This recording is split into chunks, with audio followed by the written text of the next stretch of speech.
Kalau orang yang tidak punya pahamnya murah dialih orang lalu. Pakai ci orang mado pituahnya jalan dialih orang lalu, cupak dialih orang menggalih. Itulah sesuatu kesimpulan yang lah parah itu kita kalau mode itu.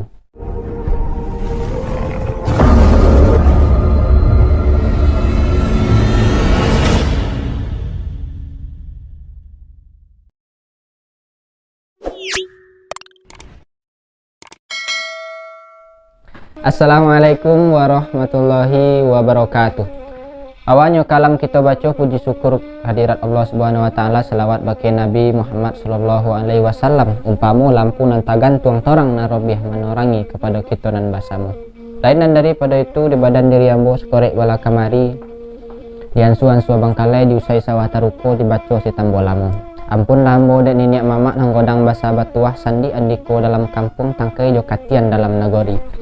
Dan seibarat kayu godang di tengah koto baurek lima gomatan bapucuak cewang kolangi badahan cupak jo gantang barantiang bari coba labeh babungo rimbun de adat babuah katonan bonang. Boleh baselo diureknya dapet basanda di batangnya gantungan cupak nan duo. Pertama cupak usoli, kedua cupak buatan. Taruh kepada niniak mamak manti du balang piawai dalam imbauan nambojo. Aso tarontang duo sudah bati suci bamukojonnya. Taruh kepada nan mudo pemimpin dunia. Ancang-ancang dalam nagori bati suci bamukojonih tempek poi tempek batanyo kepulang tempek babarito. Taruh kepada bundo kandung limpape rumah nang godang amban puro bilik nan dalam ancang-ancang dalam nagori ko iduk tempek baniat kok mati tempek banazar undong-undong ke Madinah payung banji ke sarugo. Susana kasadonyo penonton inyok sarugo indak juo lingkup dalam imbauan nambojo. Namun sungguh pun nambah itu nyampang kok tucurai teh koka terbaca ambo dinan tidak tersobuk dinan bukan mau diminta banyak-banyak. Pembahasan kita pada hari kini adalah berkaitan jo ukua jo jangko. Di Minangkabau tu ada ukua cek, ada namanya jangko cek.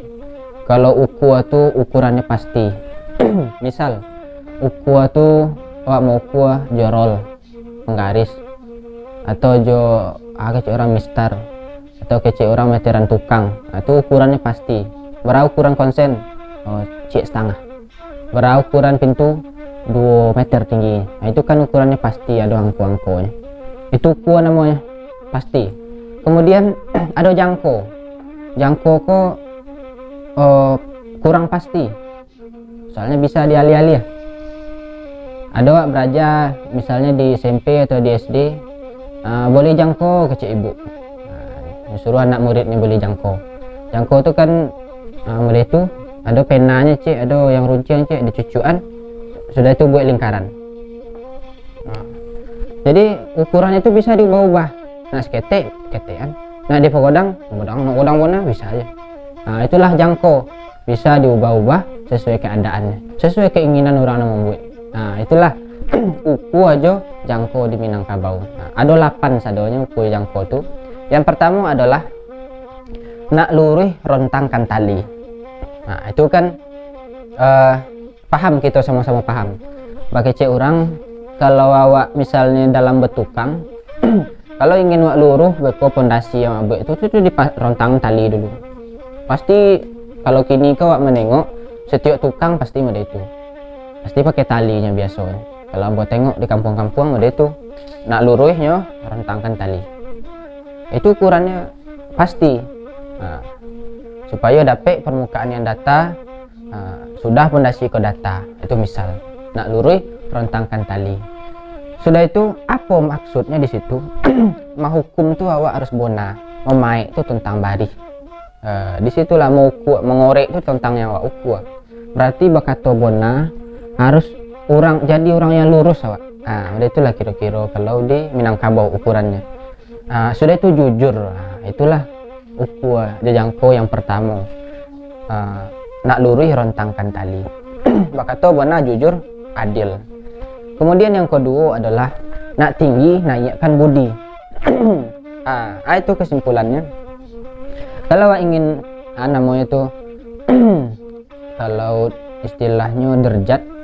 Kalau kita sebagai manusia, kalau ingin disegani dek siapapun itu, de orang lain bayi adek sia yaitu budi dinaikkan, istilahnya etika kepribadian.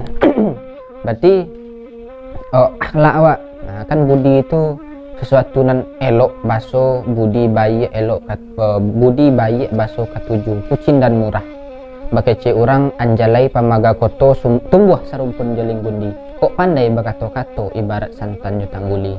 Nah, jadi dalam bokato itu nyewek menghasilkan budi. Budi itu identiknya dengan sesuatu yang elok atau elok baik itu kece orang. Maka supaya wak bisa naik budi waktu ya elok-elok lah bokato.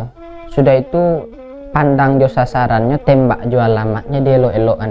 Misal di Minangkabau kita diatur kato nanompe melering, mendata, mendaki, menurun. Nah, itulah aturannya wak untuk anak tinggi naikkan budi itu salah satu caranya. Nah, nak tinggi naikkan budi itu ya pakailah kato melereng itu. Budi baik baso ketujuh. Kemudian selanjutnya yang kompe adalah yang ketiga nak alui baso jo basi. Nah, jadi di situ kalau baso jo basi tadi itu berkaitan jo caro awak terhadap kawan ataupun yang tua, yang muda, yang ketek. Berarti komunikasi awak barundiang mengecek itu indak mau tanah, indak mau riak. Nah, disitulah awak diukur baso basi waktu. Nah, karena kita di Minangkabau tuh kan orang Minang tuh ya benar tinggi baso jo basi. Misal kalau disuruh makan, makanlah, ndak langsung saya dimakan. Nah, ada pula yang mengecekan lah 2 kali disuruh barunya makan. Nah, yang ketiga barunya makan. Karena sekali baru lah yang sentuang saya orang kan. Nah, itu di situ ada penilaian karakter dan basa-basi di situ. Kemudian yang keempat adalah nak elok lapangkan hati. Orang yang balapang-lapang tuh pastinya kurang elok. Soalnya kalau lah hati itu lapangnya mudah sentuh buat elok. Kadang-kadang walaupun orang buat Jawa hanya baleh jo yang elok. Karena hatinya lapang. Karena tujuannya tidak untuk balas dendam, tujuannya tidak untuk menjatuhkan orang, tetapi tujuannya ikhlas, dapat ridho Allah Subhanahu Wa Taala. Kan itu. Nah, elok lapangkan hati, soba, berwibawa, bijaksana. Makanya orang alu tataruang patah tigo semut tapi tidak mati. Begitu bijaksananya. Alah kira-kira kalau kita terjemahkan secara bahasa itu pituah itu. Alu tataruang danya patah tigo. Misalnya kayu telandornya patah tigo. Somuk lah joleh-jolehnya pijak tapi tidak mati. Itulah bijaksananya seorang pemimpin ataupun kita ataupun manusia ataupun pemuda. Itu yang harus dipakai di Minangkabau karena kita diatur dengan pituah-pituah yang banyak. Mudah-mudahan kita bisa mengamalkan itu. Nah, kemudian selanjutnya yang kelima adalah nak toguah tuh paham dikunci. Kalau kecil orang nak jang kembalian rumah lelok kuro-kuronya kan ada itu kira-kira. Kalau pahamnya dikunci paham. Kalau orang yang tidak punya pahamnya murah dialih orang lalu. Pakai kecil orang ada pituahnya. Jalan dialih orang lalu, cupak dialih orang menggalih. Itulah sesuatu kesimpulan yang lah parah itu kita kalau ada itu. Seandainya lah dialih orang lalu tuh cupak dialih orang menggalih, itulah berarti tatanan kita lah rusak. Nah, maka itulah yang diantisipasi, paham dikunci. Ada yang patut dirasiokan, rasio kan. Jadi itu rasio kawan tuh buat sampaikan juga. Nah, misal ada yang tidak patut dikecekan, ada yang buliah dikecekan. Nah, disitulah aturannya di Minangkabau. Mudah-mudahan kita paham akan itu. Pakai cek orang nak jang taruh bak ketidiang, jang terserak bak anjalai, jang terserak-serak. Kemudian yang selanjutnya yang labra atau lawan 6 nak mulia tope ijonji. Iko yang paling harus diantisipasi bona. Pakai cek orang mulia seseorang tuh mulia tuh ukurannya kebaikan, etika, moral seseorang. Kalau inyo menope ijonji, karang ikara botoguhi. Jonji nala babuwe itu yang nyotoguh. Disitulah kita bisa membuat menilai seseorang itu bisa ndaknya diajak kerjasama atau tidak. Nah, maka kalau di dalam agama ada ciri-ciri orang munafik, itulah salah satunya tidak menopei janji. Maka di Minangkabau nak mulia topei janji. Kalau inyo tidak menopei janji, maka berarti inyo termasuk salah satu orang yang munafik. Nah, maka cara-cara mengantisipasi itu ya dengan agama, dengan etika, dengan moral. Mungkin itu saja tentang nak mulia topei janji. Kemudian nak labo nomoh barugi. Itu aturan dasar, kaidah dasar itu tidak bisa diubah. Kalau seandainya menggaleh, berugi dulu baru berlabo. Itu tidak bisa diasak itu. Misal kalau kita menggaleh bakwan, beli bahan dulu, berarti awak kamu mengeluarkan dana modal awal untuk membuat bakwan. Jangan kau kodai-kodai, berarti harus merugi wak dulu. Kemudian yang tidak merugi itu hobi. Itu yang tidak rugi itu. Itulah bedanya menggalih usaha jo hobi. Kalau usaha itu menantang labo, nak labo nomoh berugi. Misalnya awak menggalih bakwan, yang awak galih itu tujuan orientasi pasti labo, tidak ada orang yang ingin rugi itu. Tapi kalau hobi, misalnya hobi berburu, boleh tali anjing, boleh anjing, boleh piari, boleh pisau, itu membeli tapi dek hobi ndaknya rugi, yang boleh itu karena itu hobinya. Misalnya hobinya mengai boleh tangkai kai boleh peletnya yang rancak, boleh nilonnya yang rancak, karena itu hobinya. Dan hobi itu ndak rugi takarannya, ukurannya. Hobi itu ya kebutuhan awak, pastinya boleh, ndak akan menengok labo ruginya, tapi nya menengok happy-nya, kebahagiaan.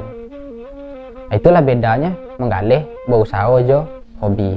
Kemudian yang terakhir, aku yang perlu bona aja nak kayo kue mencari. Aku sambung nih yang nomor 7 tadi, yang cako kan nak labo nomor berugi. Kalau nak kayo kue mencari, nak labo tapi usaha ndak omah, doa ndak bisa, ndak nomor, itu termasuk orang yang sombong. Wallahu la yuhibbul mukhtalan fakhuro. Tenollah tu ndak suka yang orang yang sombong dan membanggakan diri. Jadi orang yang ndak berdoa berarti itu termasuk orang yang sombong. Maka nak kayo kue mencari. Artinya kalau awak baca redaksi pituah itu nak kayo kue mencari itu tuh dunia baru itu. Maka dari segi akhiratnya diiringi dengan doa dan ikhtiar. Itulah yang membuat kesuksesan seseorang.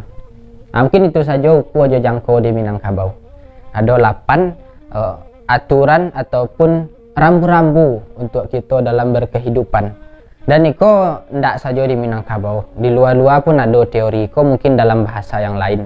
Tapi kalau di Minangkabau mode itulah bahasanya yang disusun dan nenek moyang kita.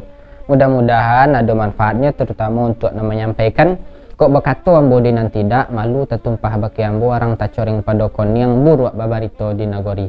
Kok berkata ambo dinan lai terocak di limbago betenggek di pusako, sonang hati kita kasadonya. Dek licin kilek lah tibo, dek aluh cayola datang nang kajadi sosi bungo daun adat berjalan sendirinya. Mandaki banyaklah kabuk, menurun koto marapak, rundang saditu ambo sobuk, moohkan ambo dek nan banyak. Assalamualaikum warahmatullahi wabarakatuh.